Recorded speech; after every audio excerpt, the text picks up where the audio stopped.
combat. Does not take very long for Chad to completely lock up the game. Looks like both these players are not happy with what they've seen as far as deck lists are concerned. And again, our other matchups and other decks that are in the top 8.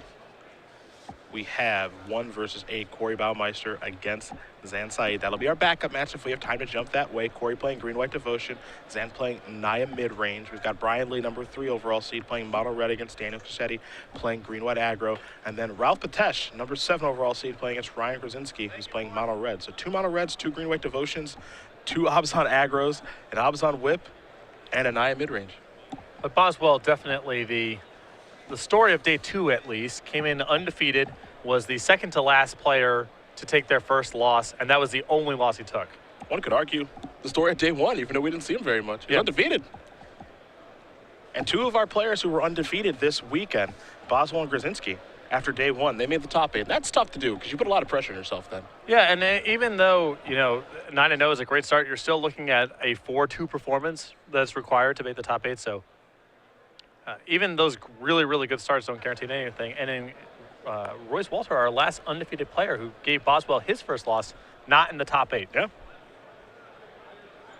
And he was certainly a story during the course of this turn. We see Boswell's going to keep his opening hand. We'll see if Kastel will do the same. Our teamer Aggro Pilot, X and 1 with 2 rounds to go. Yep. Also not in the top 8. Magic can be a tough game sometimes. Oh boy. He's going to show off the hand before sending it back. Little Kastel. Very good friend of ours, wants to play for the camera a little bit. Therefore, I will call that what I wanted to say, which is that's an amateur's move. Yeah. Look, buddy, nobody cares. Just mulligan your hand. Right. Also, we can't even see it. Right. You couldn't even show it to the camera. No. So just take your mulligan. Chad will go back and watch this. He'll realize that we are making fun of him. There's nothing he can do. Right. It's all... Now it lives in immortality. This conversation that we're having right now at his expense will outlive the 3 of us. That's correct. It's eternal. Chad, also, thanks for dinner yesterday. Appreciate you. Yep. Really nice of you. It was really nice. It was.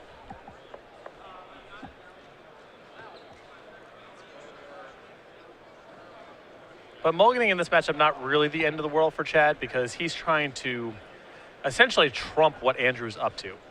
It's not so much about 1-for-1 trades, even though there's Thoughtseize and Heroes Downfalls. It's getting his shop set up and overpowering Boswell to the extent that there's not really draws in Andrew's deck that matter. Whip of Erebos, Siege Rhino among the options here. Kastel giving it a long look over.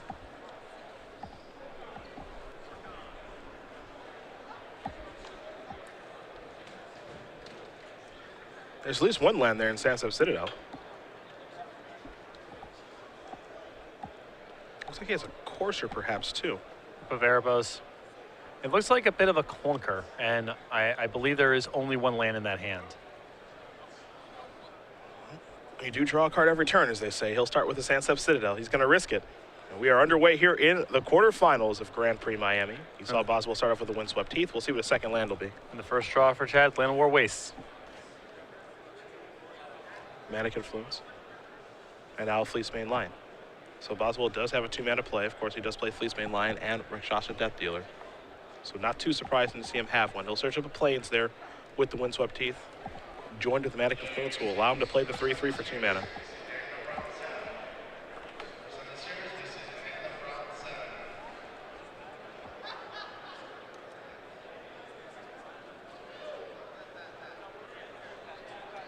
Chad, when not battling in Magic tournaments, is a day trader and tennis instructor, and Andrew Boswell, as we all know, is a potter. The game takes all kinds. It really does. Here's a Seder Wayfinder. An Urborg. An Evolving Wilds. A Windswept Teeth and a Sylvan Caryatid. Doesn't look like much of a mulligan now. Easy keep. Draw a card every turn. One of them's got to be a land, right? Isn't that how it works?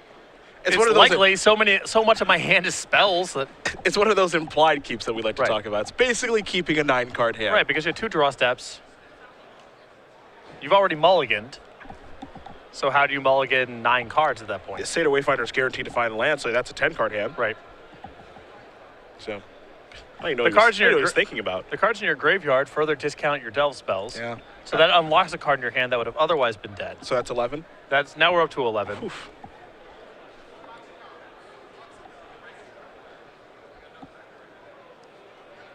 Chad giving this a long thought on which land to take. Windswept Heath is a card that he can take and then sacrifice into another card in his graveyard for Delve spells, or he can go with an Urborg and really fix his black mana completely. And it looks like he selected the Urborg. Evolving Wilds was never in the question.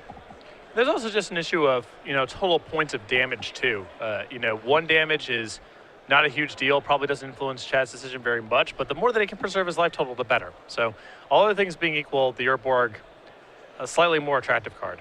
This main line going to come across. And Boswell going to play a Bermaz. King of Rescos has to take 1 to do so. Now Kastel immediately under the gun.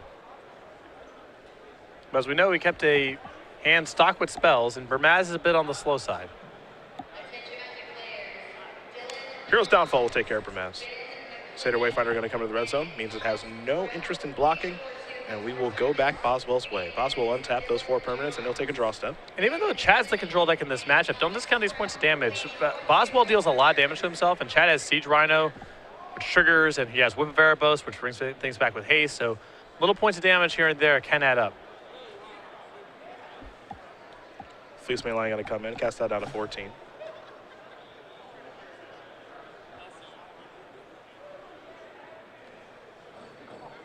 Doesn't look like Boswell has land number 4, but he does have Warden of the First Tree number 1, along with Boon Satyr number 1. And to get an idea how color sensitive this deck is, right now, Boswell fetched a Plains with his Windswept Heath here, so he could cast Fleece main line. Could have gotten a Forest or a Plains, works either way. And now, with Death Dealer and Warden of the First Tree in his hand, he can't cast both this turn, even with Mana Confluence in play. I mean, this deck is really taxed on its colored mana. There is the Warden of the First Tree, with 2 mana available to activate it. So we head back Kastel's way.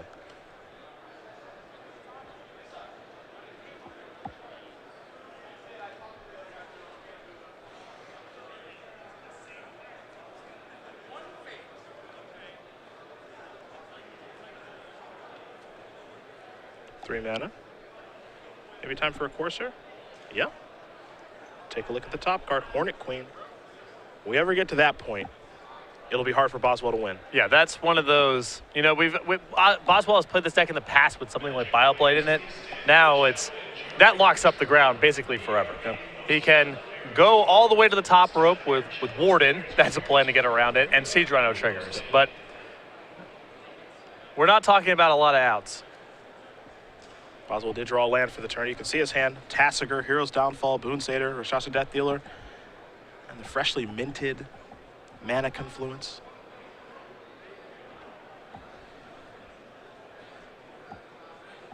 Chad just trying to slow things down, keep his life total high. You saw a land come into play, trigger the Courser, Hornet Queen on top of the deck.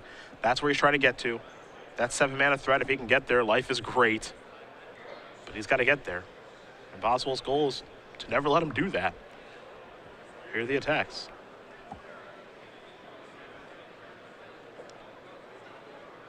Now Chad's got a lot to think about as far as blocking is concerned.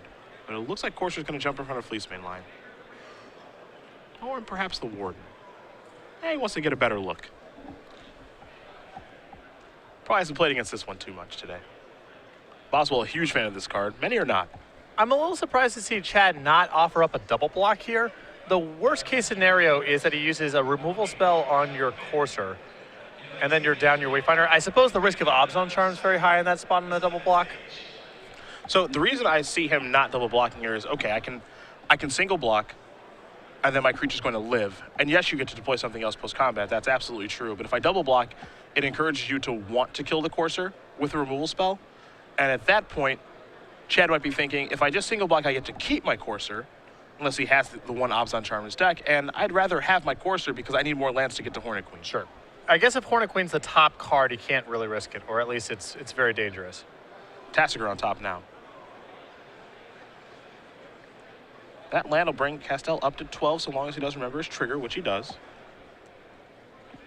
That just feels like one of those spots where it's pretty juicy for Boswell to attack even if he has nothing, because it on the surface looks like a risky double block. And even if Boswell has a trick there, it's not necessarily the end of the world. But I suppose Abzan Charm is very bad. He has it. Now it's a 5/5 against your no removal and you're down your board. So that's enough of an incentive. To be fair, we have seen Boswell make that attack with nothing this weekend. Yeah. It's a spot where it's hard for Chad to call, but that makes me feel like the flip side of that is, well, if your opponent gets to make that attack every single time, You're giving up percentage points over time by never making the block. I don't know. It's one of those weird sort of game theory spots. Yeah. That's what makes Magic great. Valor stands the draw.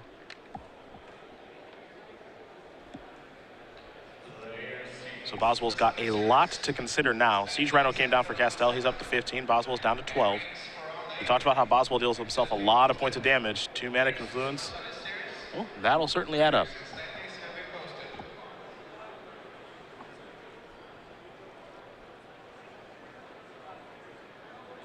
There's Rashasha Death Dealer. Boswell will have to pay 1 to cast it. It's time to pass that turn back over to Kastel. Tasker the draw, top card of the deck. As Boswell may stop him in the draw step here for Valor stance. We'll see. It's a swamp. Yeah, with Boswell knowing about the Hornet Queen, there is an argument for getting rid of Corsair. It looks like Boswell trying to take it a slightly more aggressive stance. Looks committed to killing the Siege Rhino, making a big attack next turn. Sansep Citadel, the land on top of the deck here for Kastel. He was able to put his swamp into play, so he's got 6 mana. He's 1 away from Hornet Queen. You do a green check. He's got triple green out there, so that won't be a problem. Here's Tassiger on the cheap with the ability to activate. It's Whip of Erebos there. This is getting ugly for the Boz. Kastel's last 2 cards, an untapped land and a Hornet Queen. And at this stage, Whip of Erebos, 4 mana, my team has lifelink, is a fine card for Chad to cast. And the long-term implications of this card, they're really bad for Boswell's side of the table. Valor stance going to take care of Tassiger. Boswell draws a copy of Sansep Citadel. A 5th land, but not one that enters the battlefield untapped.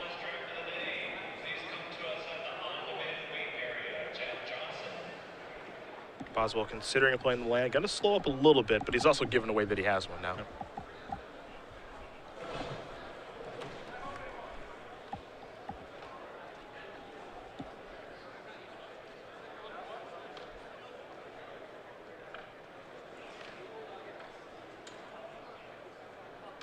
Hero's Downfall will clear out the Rhino. This means that Boswell will have some attacks to make here. Death Dealer will hold back, the rest will come in. And I really like offering up a double block now. Now I want to. Again, Kastel has access to the deck list, so he doesn't have to worry about a card like Murderous Cut. Yep. There are already enough cards in the graveyard to do that. So he can double block something, gain 3 life, negate the damage that one of the 3-power creatures would deal, and be perfectly fine. Now, it looks like there's going to be some chump blocking that does take place here. I'm a little bit surprised by that. It feels like Whip of Erebos, with the Whip of Erebos in play, you can afford to, basically what the card's instructing you to do is make some trades to make inroads in your opponent's board and then win with the leftovers. So I think in that spot I would have preferred to see just both go in front of, I guess, Warden probably, yep, as it's the bigger long-term issue. Because I don't think that Fleece main line is going to be much of an issue. Once the shop gets set up, right, I don't think it's going to be much of an issue. The Warden, because of Trample, could become an issue. Could become an issue. And you don't have to worry too much about taking the 7 damage that turn because you're getting 3 of it on the way back from the whip. So It's really only 4.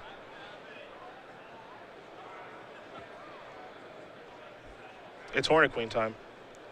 And that means there will be some tokens joining it. That said, this is still a pretty commanding position for Chad. Well, you mentioned it. Boswell's deck list at times has played Bile Blight. This is not one of those times. Yeah. And of course, it's a real disaster if he kills the Hornet Queen because of Whip of Erebos. Andrew basically can't do it, and I don't believe game 1 he can get the card Whip of Erebos off the table. Yep. So the only attack that Boswell can really make now is an attack for lethal. He can't go halfway because the Hornet Queen going to the graveyard is too bad for him. Kastel does get in with the Courser. Death Dealer unable to block in that situation. I suppose it could chump, but it's unlikely it would do so. So it did not. Boswell at 9, Kastel at 18.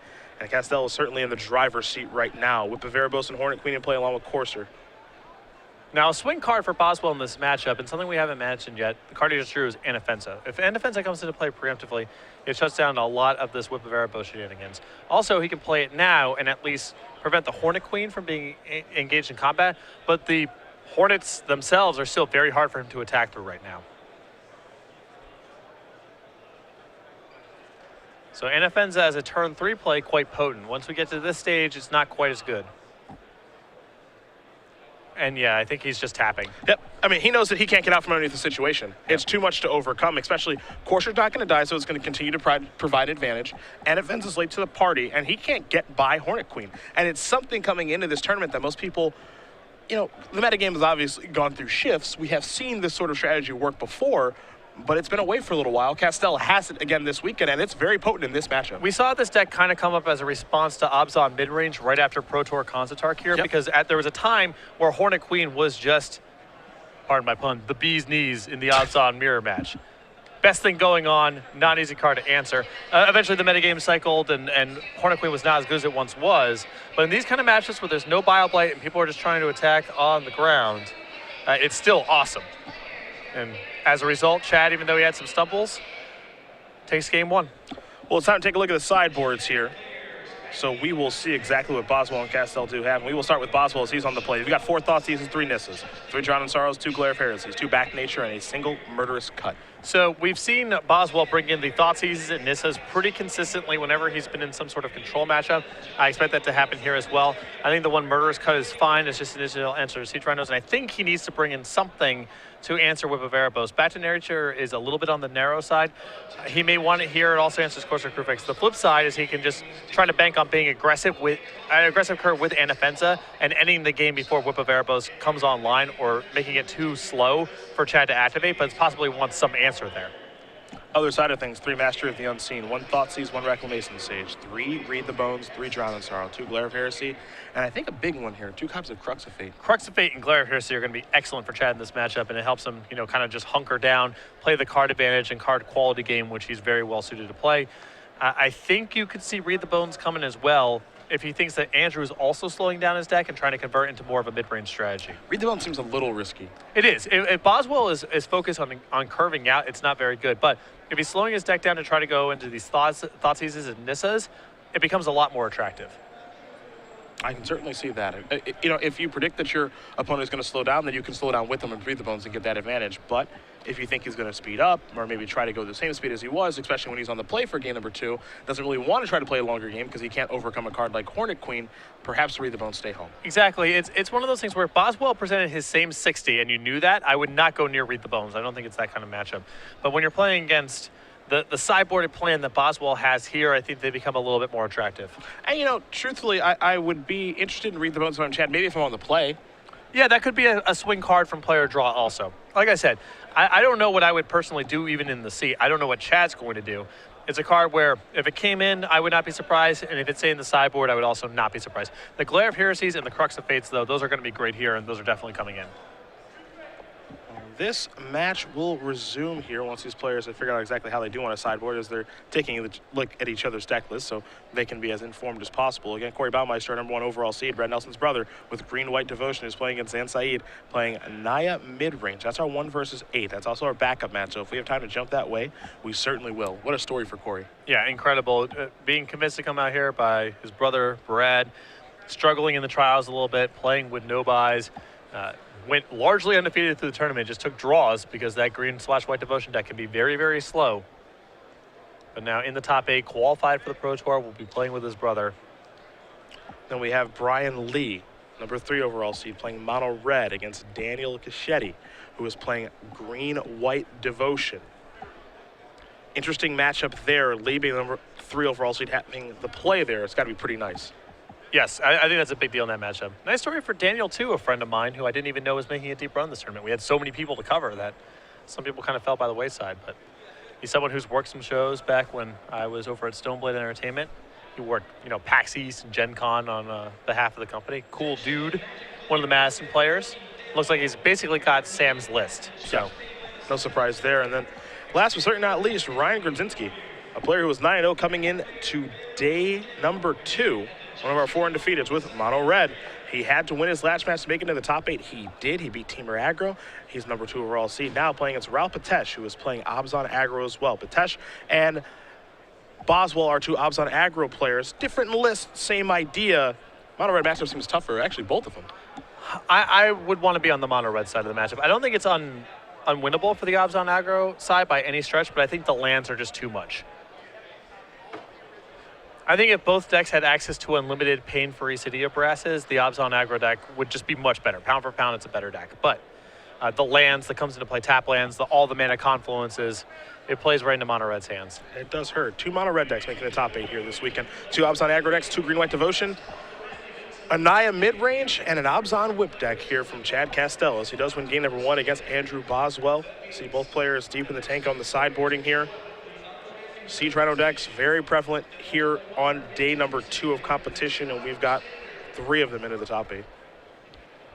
And a cursory glance of social media would suggest that there's nothing that galvanizes the player base, both for and against, as extremely as player playing mono red aggro with mismatched basic lands. That's just going to get, some people are going to be in that guy's corner, and some people are really going to be rooting for that guy to lose. That's how that one goes. Where would you say you stand? All right, so Chad just flashed the sideboard for us. Oh, it looks like he's go. leaving Read the Bones in the board. Okay, fair enough. Where do we stand on these basics with mono red? There is a point where it's so bad it's good. It comes full circle. Okay. Mismatched basics are actually, they're kind of endearing in a way. Now, of course, I know that you do have the beautiful mountains that you play with. Yeah. Arabian Nights, I believe? Yeah. Okay. You own like 20 of those? More. Do you, I don't know exactly. Do you need count. more than 20? Or is it just kind of a labor of love? I played in the PTQ once during Lorwyn block where my deck had 24, and that was the number that I decided That's I a needed. lot of those. Yeah, the deck was really bad. Okay. Any 24 mountain deck doesn't sound very good. No, it's not good. It was Figure of Destiny and then just a whole heap of crappy cards. Well, and a bunch of mountains. You had one good card. Well, there's one good card. So that's nice. At least you had one good one. I believe it was targeted by Nameless Inversion, and then every other spell I had played for the rest of the game was countered or immediately killed. That's what I recall. So a Fairies matchup, probably. Or 5 color or some other, the Tree Folk deck. I don't know. This is all the same thing. All my stuff died.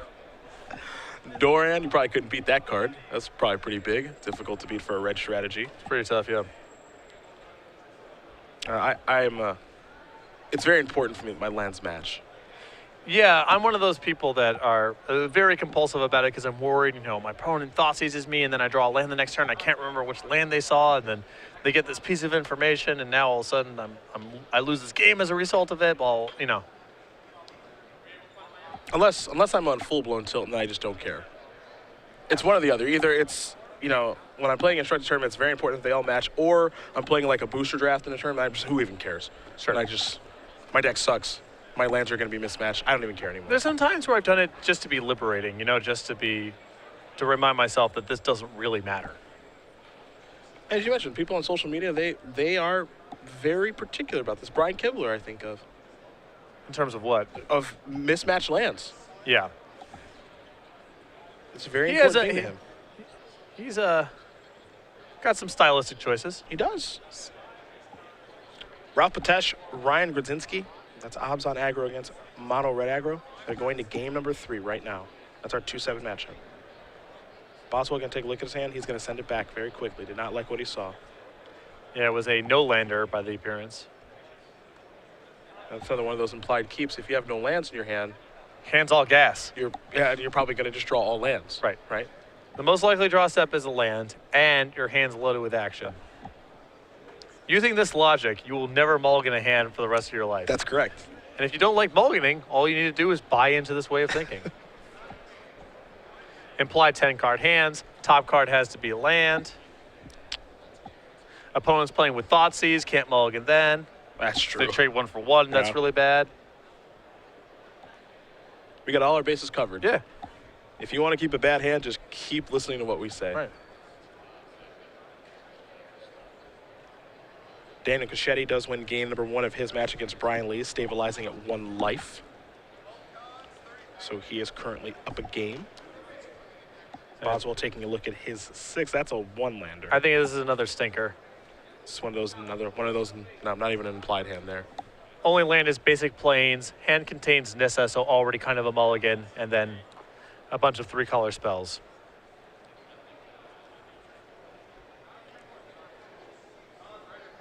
So a tough time for mulligans here for Boswell as Kastel's waiting patiently with his opening hand. Again, Boswell, we saw him make the top 8 at Grand Prix Boston Worcester last year.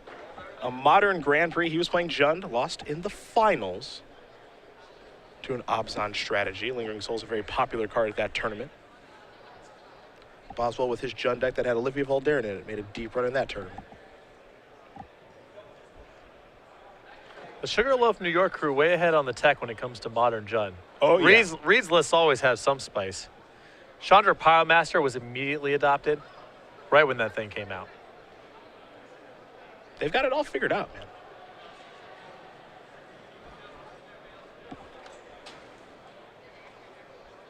Time to look at 5. This one has 1 land, 2. Sansep Citadel, though, so at least any land off the top will unlock the hand. I can't imagine going to 4 here. I know the Nissa looks like a mulligan too, but Sansep Citadel, I think, is gives you enough play if you draw a land that it's worth keeping. I think he's already got to get pretty fortunate, so he should keep this one instead of mulliganing to 4. He will keep. There is a Citadel. Kastel with the Temple of Malady. Top card goes to the bottom. And Boswell's way, he'll take a draw step. Rashasha Death Dealer is not a land. Back to Kastel. Lanimore Waste. He'll pass the turn back. Boswell will draw. That is a land. Sansep Citadel. Pass the turn back. It's a forest. That's a courser. We'll take a look at the top card here. Satyr Wayfinder. And we'll be heading Boswell's way in just a moment. Boswell will draw a Warden of the First Tree. So you mentioned his hand is unlocked. He's got quite a few options. Yeah, unfortunately, Chad's making his land drop and just getting to his good stuff. And there is the problem card in Hornet Queen. Satyr Wayfinder the draw here for Kastel. It'll be interesting to see if he wants to cast it and turn over Hornet Queen into the graveyard. Also worth noting, Chad currently without white mana. Yep. Quick update for you on our 1 versus 8. Corey Baumeister does win game number 1 here against Zan Saeed. Green-white devotion. Up a game over Naya midrange. You mentioned the lack of white mana and the refusal to cast Satyr Wayfinder. It means he must really want to draw that Hornet Queen. Well, we saw what it did game 1. And it's not like Boswell gets that much better against a post board unless he brought in something like Drown in Sorrow, which is a long ball. And there's a land there for Boswell. There's a Warden. This is a Fleecemane line. Pass a turn back. Kastel will draw the Hornet Queen. We'll see the next card's a copy of Tassiger. Maybe more willing to mill that one with Satyr Wayfinder. It also looks like Kastel does have white mana in a Windswept Heath he's been sandbagging.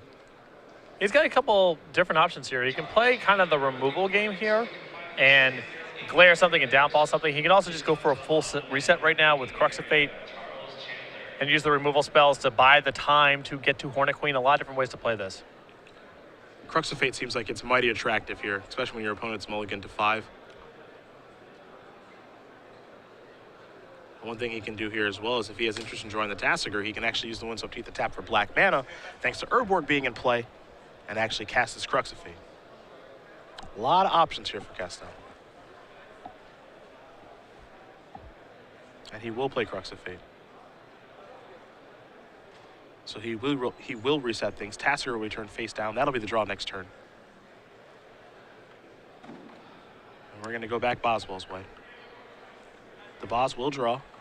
Copy of Temple of Silence. He'll play that. It's time to scry.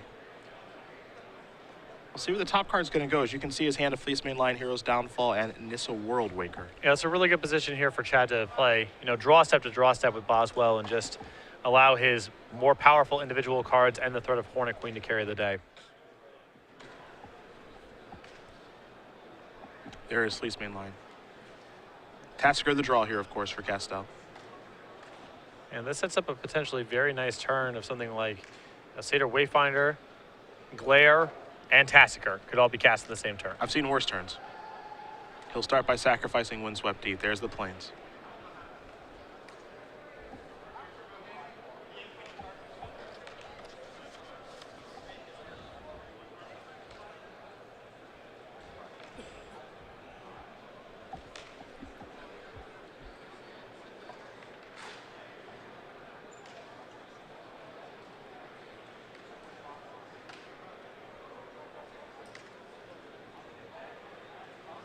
Seems like I may see the glare here. Sequencing pretty important here, so we can do everything in one turn.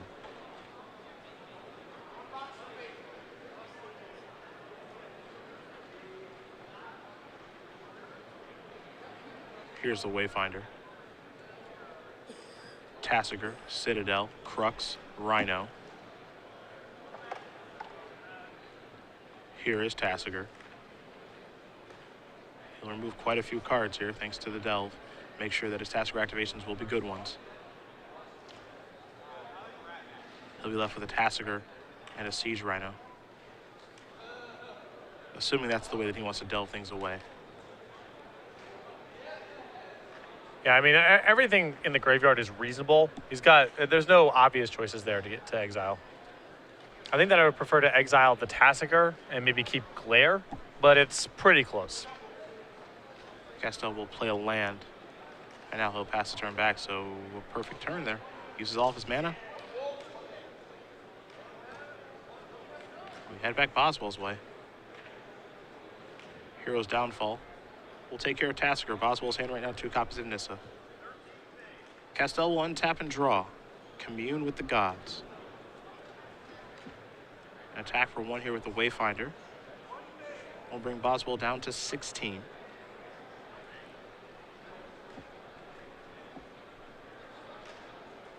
And now here is a Commune. So we'll take a look at the top couple of cards. A Swamp, a Llanowar Waste, a Hero's Downfall, Sylvan Caryatid, and a Commune. Caryatid will go to the grip, the rest will go to the bin. Now it's time for a Rhino. Trigger here will bring Kastel up to 22. Boswell will go down to 13. And you can just see how the games are playing out. Of course, Boswell did mulligan a 5 here, but you can see how tough it is. Yeah, it's just Crux of Fate especially now, that the post-board. I think Andrew's best game plan involves just flooding the table as fast as he can and hoping to overpower Chad before he gets his shop set up. And Crux just makes that so hard to execute. Another Hornet Queen is the draw. Sure, why not? Here comes the Siege Rhino. The one thing Kastel doesn't have right now is a 7th mana source. We did get a Caryatid last turn, so if he wants to, he can kill the Fleecemane Lion and cast Caryatid, which is not a shabby turn. And he's happy with just leaving that Fleecemane Lion in play. Doesn't fear it too much as Boswell will take a draw step. It's a copy of Hero's Downfall.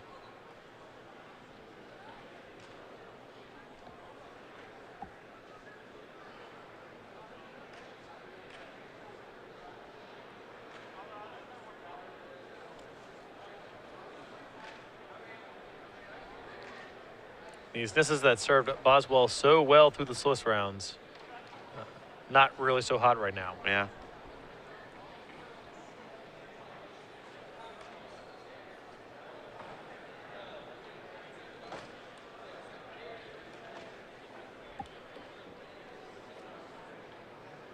Hero's Downfall took care of the Rhino. Fleecemane was able to get in.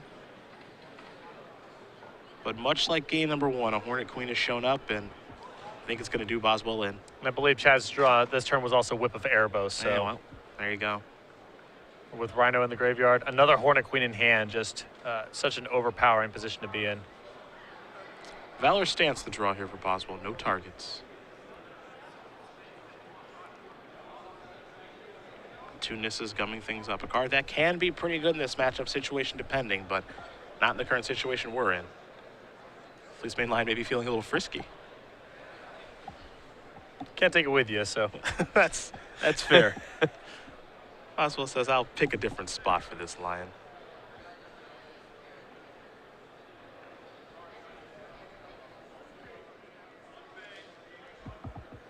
There's a copy of Llanowar Waste. Here is a Whip of Erebos.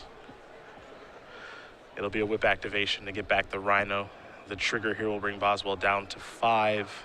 Everyone will come into the red zone, and Boswell will extend the hand. Chad Kastel is going to win this match here over Andrew Boswell, 2-0. Abazan Whip will take care of Abazan aggro in rather dominant fashion.